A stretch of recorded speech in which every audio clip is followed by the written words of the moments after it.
Mas a idade traz essa A idade. autoconfiança, né, pra gente. E a gente, autoconhecimento e autoconfiança. E você usou a palavra que eu agora quero falar. No outro episódio, travei Priscila pra não falar sobre isso, que é propósito, Aham. né? Você sabe muito bem quais são os seus propósitos. Eu percebo que as pessoas hoje em dia, até com essa coisa de internet, as pessoas não conhecem os seus próprios propósitos, né? Elas estão realmente perdidas nesse sentido e muitas vezes confundindo as consequências com o propósito. Por exemplo, na minha área, né, na área de saúde, eu vejo as pessoas, por que você fez medicina? Porque eu quero ser rico. Já não temos um propósito aí. Isso é consequência. Qual é o seu propósito? Porque a partir do momento que você tem autoconhecimento, entende o seu propósito, a consequência vai ser o retorno financeiro, além de fazer bem para outras pessoas, cuidar de outras pessoas. O retorno financeiro, ele vem, mas você precisa saber muito bem os seus propósitos. Você não percebe que as pessoas estão muito confusas? Eu quero ser CEO de uma empresa. Poxa, esse não é o propósito. Você acredita que eu vi isso eu tive um estagiário, no primeiro dia de estágio, ele chegou pra mim e falou assim, Priscila, posso falar com você? Eu falei, claro, pode falar. Ele falou, não, ali numa salinha, eu falei, caramba, aconteceu alguma coisa muito séria. E aí, quando eu entrei na sala com ele queria me fazer uma pergunta. Queria saber, no primeiro dia de estágio, como eu faço para ser CEO. Eu fiquei assustada. Mas eu percebo essa geração, tá? Essa geração que tá entrando no mercado de trabalho, você falou que ele tá como estagiário. Eu percebo, claro, que nós queremos dar para os nossos filhos, eu acho que é obrigação dos pais dar a mesma coisa que recebemos, ou mais, né? Eu acho isso sempre, eu aprendi isso em casa, minha mãe falava isso pra mim. A minha obrigação é dar no mínimo o que eu tive. Se eu puder, eu dou mais, né? Então, eu percebo que essa geração que está entrando no mercado de trabalho agora teve muito, né? Estuda, e aí fazem faculdades excelentes. Teve muito tecnologicamente falando, né? Academicamente até, e aí estudam fora. Isso. Estudam fora, fazem pós fora, ou fazem várias pós, mestrado, doutorado, ok. E agora entra no mercado de trabalho. E aí não consegue... Sem habilidades sociais. Não consegue trilhar, não quer trilhar a própria carreira. Não quer trilhar. Né? Ele já quer muito entrar como CEO. Né? Mas o meu currículo, na internet a gente vê aquelas coisas de não sei quantos contra um, né? Hoje em dia tá na moda na internet. E aí um dia eu vi uma menina falou assim, mas eu tenho muito mais formação do que o meu chefe. Eu não acho justo eu acatar ordens ou receber menos do que ele, porque eu tinha que estar no lugar dele. E aí a pessoa que estava do outro lado falou assim, você tem que entender o que é trilhar a sua carreira. Sim, então se certeza. Você não consegue se empregar, porque você não quer começar do início, né? Você não começa um jogo do fim, você começa do início e vai ganhando as casinhas.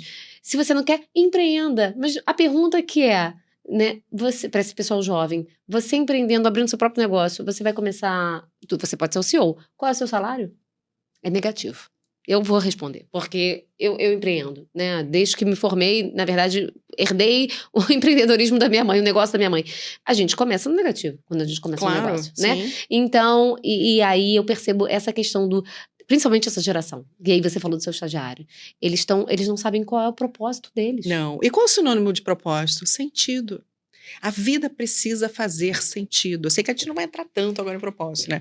Mas parar para pensar o seguinte, uma vida sem propósito é uma vida sem sentido.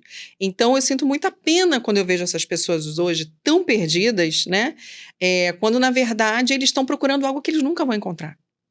Não vão e ficarão frustrados, né? Eu acho que essa é a minha maior preocupação, na verdade, com essa geração inteira, né? E aí eu tento tirar isso como aprendizado para os meus filhos, né? Eu idem. Porque a vontade que dá eu vou falar uma coisa muito interessante que aconteceu. Meus filhos fazem jiu-jitsu. Né, eu gosto muito como arte marcial, eu gosto muito como disciplina.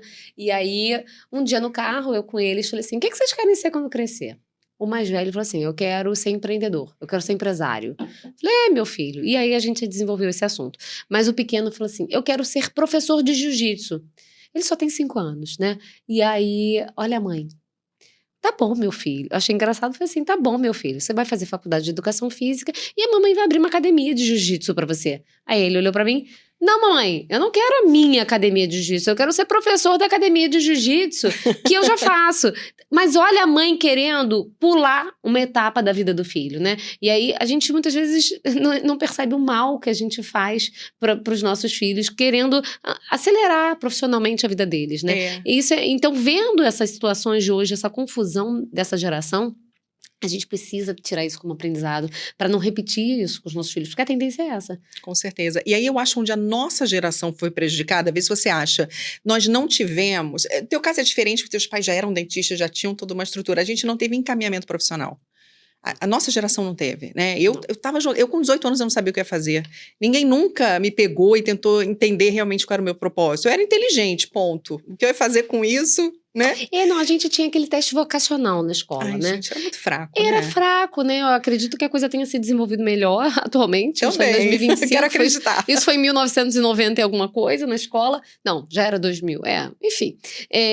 O que acontece? Eu fiz esse teste vocacional algumas vezes. E aí eu chegava para fazer na intenção de área de saúde.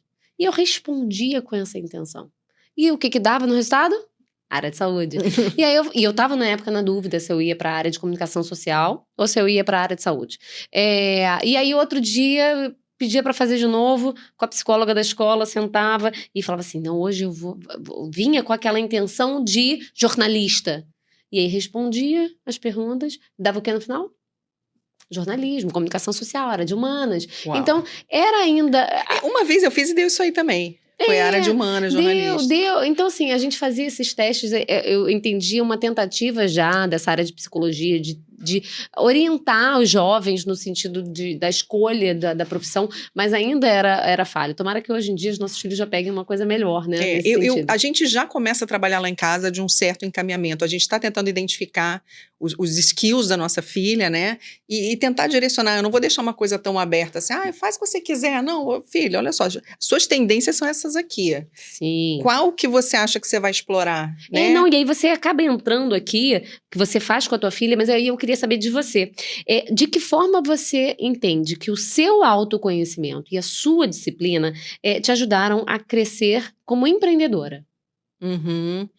Eu acho que no momento que me permitiu saber exatamente aonde eu queria chegar e como, me deu as ferramentas através dos anos de experiência de conhecimento, me conectei com as pessoas certas para a área, para o nicho que eu estava querendo desenvolver e muito estudo, né? Estudei muito, fiz muitos cursos com relação a isso, para poder começar a desenhar essa nova estrutura que eu estou querendo realmente trabalhar, desenvolver para o meu futuro, né? Gente, autoconhecimento é disciplina. É isso. Né? É importante. Não existe mágica. Não existe mágica. As pessoas têm dificuldade nesses dois assuntos. Autoconhecimento, que te leva até o seu propósito, né? Autoconhecimento e disciplina. Eu vejo as pessoas, acho que até o celular atrapalha muito, né? Muito. As pessoas perdem muito tempo ali e um tempo extremamente precioso de você estar realmente buscando mais informação sobre você mesmo, que vai te ajudar na sua carreira, vai te ajudar na sua vida pessoal, na sua vida amorosa. Você precisa se conhecer, né? Exato. Conhecer as suas facilidades e as suas dificuldades, né? E aí, você falou sobre você ter feito algumas conexões extremamente importantes. Qual a importância dessa rede de mulheres, acredito, né? Que no seu caso você tem feito essa rede com mulheres para trilhar esse seu caminho no empreendedorismo? Olha, é valiosíssimo. Eu conheço mulheres hoje no mundo inteiro desenvolvendo esse trabalho. Então, o aprendizado cultural, você vê que cada país tem uma necessidade específica para as mulheres, né? O que eu percebo, por exemplo, no meu estudo, porque eu fui a campo entrevistar mulheres, né? Eu queria entender quais são as dores das mulheres de hoje.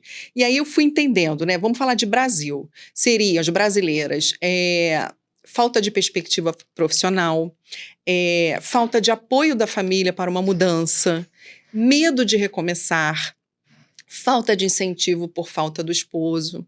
Exatamente. Ou as que, né, são mães solteiras, a falta da rede de apoio, né, de avós, enfim, de parentes, para que elas possam desenvolver outras coisas. Então, essas mais ou menos 4, 5 são as que eu identifiquei como a maior dor, né, das mulheres brasileiras, mas a falta de coragem, ela teve um destaque muito grande. E não é coragem, será que vai dar certo, será que não vai? Não, é a coragem de, será que eu vou conseguir? Será que vão gostar do meu trabalho? Será que eu vou passar vergonha? Autoconfiança, né? E aí passa muito pela autoconfiança. É impressionante isso, mas a nossa sociedade traz isso, né? De subjugar as mulheres mesmo, né? Então, eu sinto que as mulheres, ainda em 2025, não têm autoconfiança. Não tem. Para trilhar. Eu percebo muito também que as pessoas ficam confortáveis na vida atual, né? Na vida que levam, né? Independente, na grande maioria, mulheres casadas, mulheres solo, ainda mais com filho, ela precisa tocar a vida e vai fazer acontecer. A necessidade vai levar ela para esse lugar. Mas muitas ficam numa situação de muito conforto, mesmo as que trabalham, né? E eu escuto muito assim, eu não tenho tempo para nada. Você tem tempo para alguma coisa, Priscila? Eu não tenho tempo, mas eu faço o tempo aparecer. E aí é essa conversa que você deve ter na sua mentoria com algumas mulheres. Porque as pessoas acordam, as mulheres, né, fazem os afazeres domésticos dos filhos, vão pro trabalho, chegam em casa tarde, por causa de trânsito na grande cidade, né, não tem como, chegam tarde, dão conta de dever de casa, piriri parará, banho, escova dente, dormir. E aí acorda de novo no dia seguinte nesse ciclo. Você precisa achar um tempo para desenvolver a habilidade que você quer. Seja Sim. estudar, seja fazer uma atividade física, acordar sozinha. Eu terminei outra faculdade agora, mas eu comecei a acordar às 4h30 da manhã. Nossa, um dia eu chego lá. Eu não teria tempo. Olha, Priscila não teria tempo. Né? Se você olhar a rotina, você fala, não, você não dá tempo. ou eu acordo 4h30, ou eu não vou conseguir fazer Eu não vou tudo. fazer isso, É. né? A gente precisa também, muitas vezes, no quesito de autoconhecimento, ficar sozinha. Nós, mulheres, não ficamos sozinhas em momento nenhum. Não. A gente com a gente mesmo. Ou a gente tá com os filhos, ou a gente tá com o marido, ou a gente tá no trabalho com outras pessoas. A gente não tá sozinha.